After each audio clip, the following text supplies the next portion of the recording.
I had to అంటే already అయిపోయింది, past. Okay, నేను ఇది చేయాల్సి వచ్చింది, నేను చెప్పాల్సి వచ్చింది, నేను రావాల్సి వచ్చింది అని చెప్తారు కదా.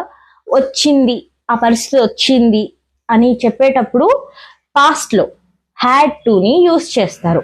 ఓకే, నేను వెళ్ళాల్సి వచ్చింది, ఐ హ్యాడ్ టు గో. నేను ఉండాల్సి వచ్చింది, ఐ హ్యాడ్ టు స్టే. నేను మాట్లాడాల్సి వచ్చింది, ఐ హ్యాడ్ టు టాక్. నేను ఆడుకోవాల్సి వచ్చింది, ఐ హ్యాడ్ టు ప్లే.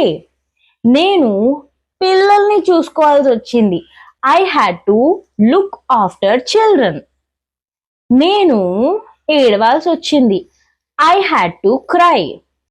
నేను నీ నంబర్ చెప్పాల్సి వచ్చింది, I had to reveal your number.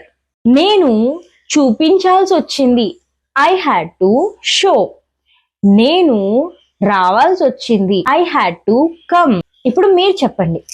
నేను ఇరుక్కోవాల్సి వచ్చింది, నేను లేట్ అవ్వాల్సి వచ్చింది, నేను ఇవాళ వంట చేయాల్సి వచ్చింది, నేను వాడితో వెళ్ళాల్సి వచ్చింది, నేను షాపింగ్కి వెళ్ళాల్సి వచ్చింది, నేను తిట్లు పడాల్సి వచ్చింది. ఇవన్నిటికీ కమెంట్ చేయండి.